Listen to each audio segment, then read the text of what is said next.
Selamat datang lagi di sesi kita. Oke, hari ini kita mau bahas sesuatu yang fundamental banget tapi sering kita abaikan. Betul. Kesejajaran tubuh bagian bawah, atau alignment.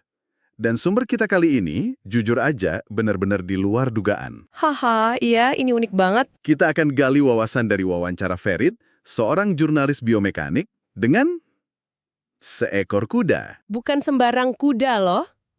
Betul, kuda atlet, namanya Gandur. Kedengerannya aneh kan? Tapi misi kita adalah, apa sih yang bisa kita pelajari dari perspektif hewan yang hidupnya bergantung pada gerakan sempurnya? Untuk ngertiin tubuh kita sendiri ya. Tepat. Pernah kepikiran nggak, cara kaki Anda napak itu bisa jadi penyebab sakit punggung? Nah, Gandur punya jawaban soal ini. Dengerin deh kutipannya. Kesejajaran itu seperti menyetem alat musik. Selama nadanya pas, semuanya beresonansi dengan baik. Awalnya waktu Anda kasih sumber ini, saya juga agak skeptis. Maksudnya, wawancara sama kuda. Iya kan? Tapi pas dibaca, ini luar biasa.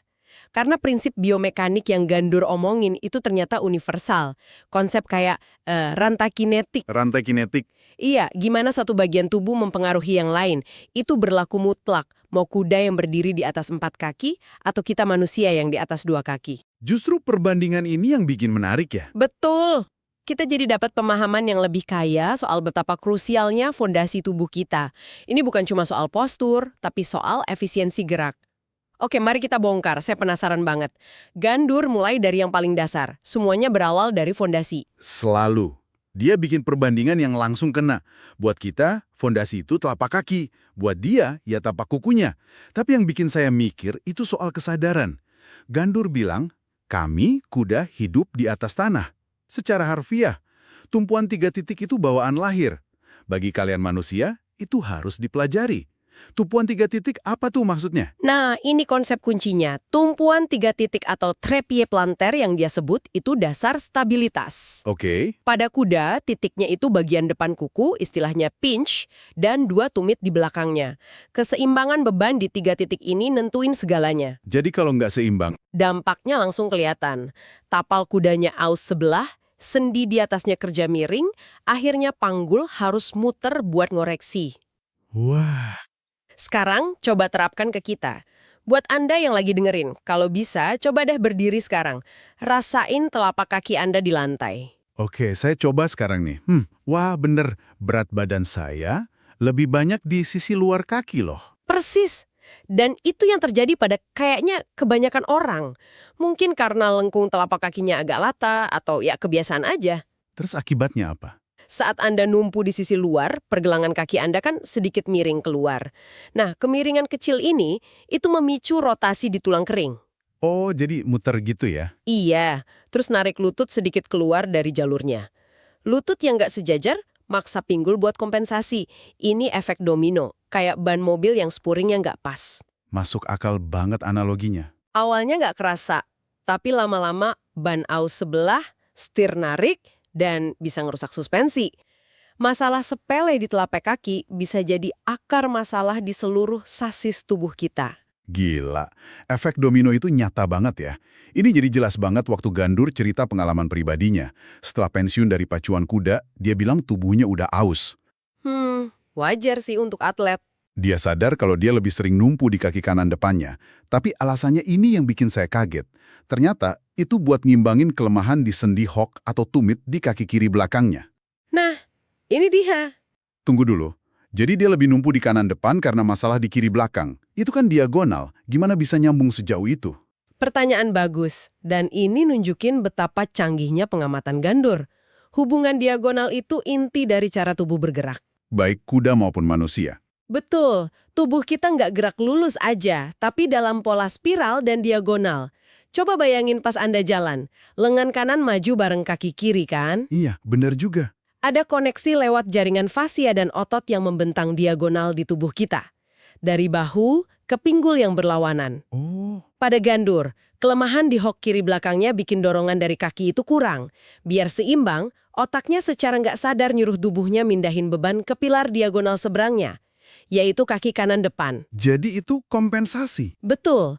Strategi bertahan hidup tapi jangka panjangnya yang merusak. Ini jadi ngingetin saya sama temen yang cedera lutut pas lari. Fisioterapisnya malah fokus benerin cara dia napak sama ngencengin otot pinggul. Awalnya saya pikir aneh. Tapi sekarang jadi masuk akal kan? Masuk akal banget.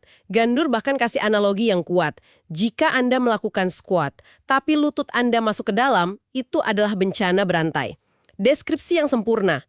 Lutut masuk ke dalam atau valgus pas squat, itu bukan masalah lutut.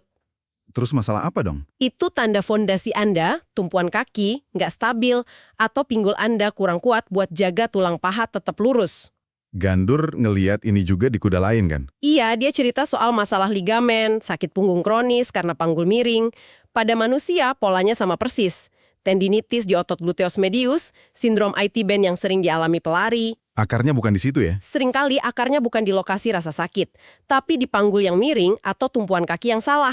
Poinnya, seperti kata Gandur, tubuh selalu nyari jalan pintas. Kompensasi itu jalan pintasnya.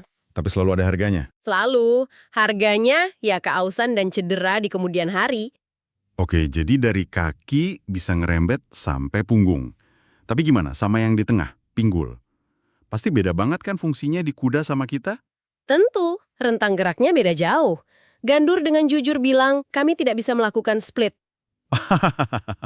Jujur, saya juga nggak bisa. Jadi saya dan Gandur punya kesamaan di situ. Nah kan, tapi meski rentang geraknya terbatas, Gandur nekenin peran pinggul sebagai mesin utama daya dorong, propulsion. Mesin penggerak ya? Dan di sini pengamatannya jadi menarik banget. Dia merhatiin pelatihnya, Caroline, yang ternyata pakai isyarat verbal yang sama persis buat dia, seekor kuda, dan buat murid manusianya. Serius? Isyaratnya apa ada? Kayak, posisikan pinggulmu, jangkarkan kakimu, atau rasakan berat badanmu di lengkung dalam kakimu. Wah, isyarat buat kuda dan manusia sama persis ya.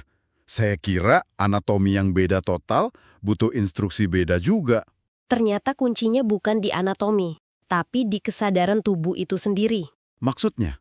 Isyarat-isyarat itu semua tujuannya buat ningkatin satu hal, propriosepsi. Propriosepsi. Sederhananya, itu kesadaran internal tubuh akan posisinya di ruang, tanpa perlu ngeliat. Indra keenam kita lah. Oh, oke. Gandur jelasinnya bagus banget. Bagi kuda katanya, propriosepsi itu insting yang sangat kuat. Tapi perasaan ini bisa kacau setelah cedera atau kelelahan ekstrim. Otak jadi bingung rima sinyal. Kalau manusia? Kalau kita seringkali lebih termentalisasi. Kita butuh gambaran, butuh instruksi, rasakan ini, rasakan itu. Tapi prinsip intinya sama, dan Gandur nyimpulin dengan sempurna. Jika saya tidak merasakan titik tumpuan saya akan mengkompensasi. Dan mengkompensasi berarti keluar dari kesejajaran. Luar biasa. Persis. Jadi intinya itu merasakan, bukan cuma melakukan. Ini nyambung banget sama bagian selanjutnya, di mana Gandur bagi-bagi latihan spesifik yang bantu dia nemuin lagi kesejajarannya.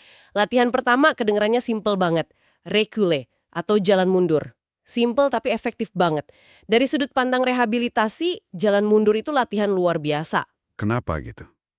Waktu kita maju, kita kan dominan pakai otot paha depan. Nah, pas jalan mundur, tubuh dipaksa buat aktifin rantai otot belakang, bokong, paha belakang yang seringkali lemah dan tertidur. Oh, jadi ngelatih otot yang jarang kepake ya? Betul, dan ini juga nantang pusat keseimbangan kita dengan cara yang nggak biasa. Anda nggak bisa lakuin ini dengan baik kalau panggul Anda miring. Seperti kata Gandur, kalau nggak sejajar, tubuhnya pasti melenceng dari garis lurus. Ini tes kejujuran untuk alignment. Latihan kedua yang dia sebutin itu transisi. Jalan, berhenti total, jalan lagi. Katanya, ini bikin seluruh rantai kinetik tetap terhubung. Ini mirip banget sama latihan di Pilates atau yoga, di mana transisi antar gerakan itu sama pentingnya dengan posenya sendiri. Jadi bukan cuma soal posenya. Bukan, ini ngajarin yang namanya kontrol motorik, bukan soal kekuatan kasar, tapi soal kemampuan ngerem dan ngegas gerakan dengan presisi. Oke. Pas Anda berhenti mendadak, otot inti dan penstabil Anda harus kerja seketika. Pas mulai jalan lagi, sinyal dari otak ke otot harus sinkron. Ini melatih koneksi neuromuskuler. Dan yang terakhir, yang paling modern, latihan di atas permukaan yang nggak stabil.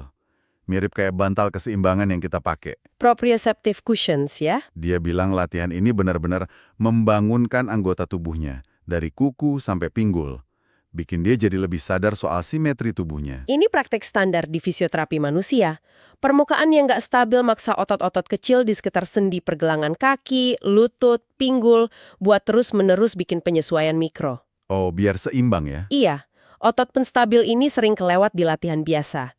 Latihan ini secara langsung ngebombardir otak dengan informasi proprioseptif. Jadi perasaan terbangun yang dialami Gandour itu ya tujuan utamanya. Nah, ngomong-ngomong soal latihan, Gandour punya nasihat yang lumayan pedes tapi penting buat praktisi Pilates. Oh iya, apa katanya?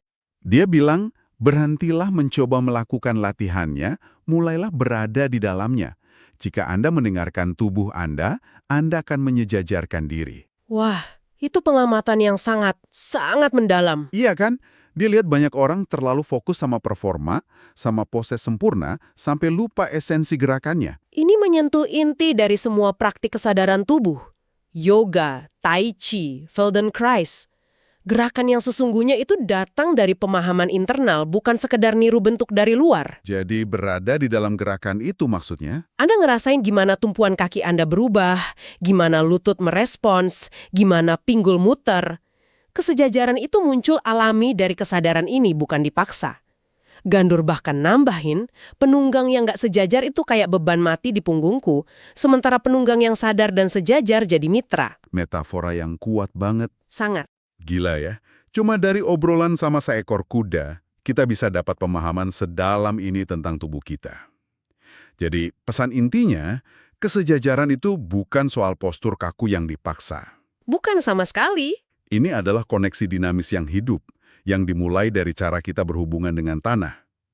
Saya mau tutup dengan kutipan terakhir dari Gandour yang menurut saya puitis banget. Dia bilang, kesejajaran bukanlah postur yang kaku. Ini adalah tarian tak terlihat antara tumpuan Anda, sendi Anda, dan napas Anda. Ini adalah kebebasan bergerak. Dan itu ninggalin kita dengan satu pemikiran penutup yang penting. Gandour bilang, di mana kakimu menapak, disitulah perjalananmu dimulai. Berdiri diam. Cerita apa sih yang diceritain tumpuan kaki Anda tentang seluruh tubuh Anda? Dan kalau Anda bisa bikin satu perubahan kecil aja di fondasi itu, kira-kira gimana hal itu bisa ngubah seluruh perjalanan gerak Anda ke depannya?